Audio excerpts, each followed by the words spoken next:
Breaking news here on CBS Sports HQ. The Ravens running back situation has gotten even worse, believe it or not. Gus Edwards has likely torn his ACL, according to our Jason Lockenfora. And just so it happens, on back-to-back plays, Edwards hurt his knee, and so did cornerback Marcus Peters. Now, the Ravens running back room is battered, bruised, and out. J.K. Dobbins out for the season with a torn ACL. Justice Hill out for the season with a torn ACL. And the Ravens fear Gus Edwards has also torn his ACL. On the defensive side of the football, Marcus Peters also suffered a knee injury today that the Ravens fear is catastrophic. They fear that he is also done for the season with a torn ACL. Our Jason Lockenfora confirming that news, that the Ravens do feel like both of those guys are lost for the season with a torn ACL, both on offense and on defense. The Ravens, a contender for the Super Bowl, reeling ahead of their Monday night opener in Vegas against the Raiders. Here's the tweet from Jason Lockenfora. The Ravens bracing for the loss of Marcus Peters and Gus Edwards for the season after suffering knee injuries in practice today, as has been reported. Initial tests revealed likely ACL tears. Running back suddenly a big concern. I'm Chris Hassel. Want to bring in a couple of our Pick Six podcast brethren. Will Brinson, the host of the Pick Six podcast. John Breech joining us as well. Will, running back was a huge concern already. Now you're losing what would have been your starter, Gus Edwards, but Marcus Peters is huge on defense as well. Which one of these losses would be harder for the team to sustain? Well, I mean, Chris, this is an offense in the Ravens that is heavily run-based. I mean, we know that. I mean, they lead the league in rushing by a pretty wide margin. I would still say, though, that Marcus Peters is a more difficult guy to replace because the Ravens were extremely analytically inclined. Did the whole, last year, the whole argument about whether you build with the pass rush or build with the secondary. The Ravens build with their secondary. I mean, they have one of the best secondaries in the entire NFL. And Marcus Peters is he's a perfect complement to Marlon Humphrey because he's so aggressive. He's such a playmaker. And I think the argument you would make is that while the run game is maybe the most important part of what the Ravens do from a offensive and philosophical approach, it's much more difficult on the day the NFL season starts to replace a Pro Bowl caliber cornerback than it is to find somebody who can be a replacement level running back. So the running back thing is crazy with three guys, torn ACLs like back to back to back. That's wild. But I do think Marcus Peters is more difficult to replace. Yeah, and you know what, Brinson? Normally, I would absolutely agree with you. I think having an all-pro corner, Pro Bowl corner, is more vital than having a great running back. But in this situation, I actually think that it's going to be Gus Edwards that's more difficult to replace. And it's not because, Baltimore's not going from the first running back on their depth chart to the second one. They've already lost two other running backs. So now they're out a third running back, and now you're down to the fourth guy on the depth chart. So we're talking about Tyson Williams. And all of a sudden, the fifth guy on the depth chart is your second stringer who's going to get a lot of playing time in Trenton Cannon. We might see Le'Veon Bell on the field, who just signed with the team this week.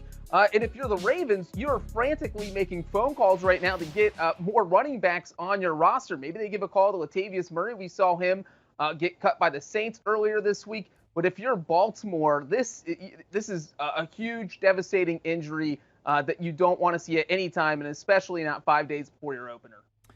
You mentioned Latavius Murray was cut by the Saints, John. Our Dave Richard was talking about the fantasy perspective of this, Will, and he said maybe you go out and you trade for Mark Ingram, bring him back. I mean, they let him walk this offseason, but he's been so steady for the Ravens the last couple of years. Do you think that they should make some kind of a trade or go out and get some more running backs, or is Le'Veon Bell going to be enough?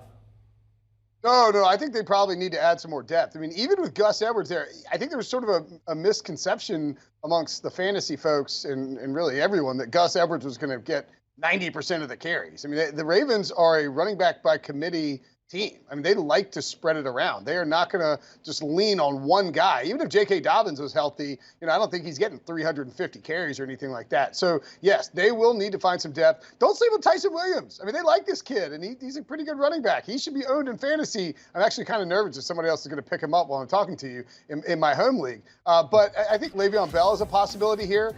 Mark Ingram, I've been talking about for actually weeks, ever since J.K. Dobbins went down. And then when Justice Hill went down, I thought Mark Ingram made a lot lot of sense because the Texans have him, Phillip Lindsay, and David Johnson. They don't have any wideouts, but they have excess running backs, and his cap hit would be nothing because he signed to a 1-year, $2.3 million deal.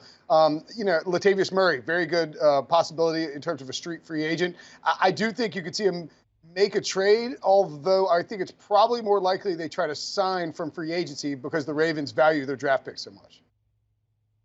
Yeah, they absolutely do value their draft picks, but this close to the season, I think making a trade for someone like Mark Ingram absolutely makes sense because you have someone who already knows the offense, can come in and contribute right away. And that's the thing, is that with Baltimore, they run an offense that no other NFL team runs the type of offense that the Ravens run. We've seen them lead the league in rushing over the past few years. They are a run-dominated team.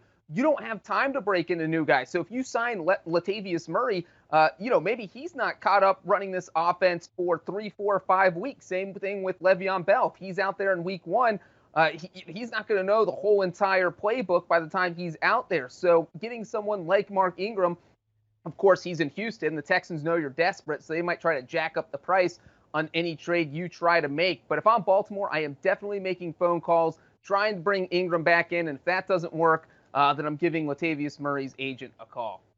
3 running backs already gone, and it looks like that third running back is lost for the season as well, and Gus Edwards, according to our Jason Lockenfora. But Marcus Peters, the all-pro cornerback, could also be lost for the season. Crazy thing is it happened on back-to-back plays, and after those injuries happened, Ravens just said that's enough and stopped practice for the day.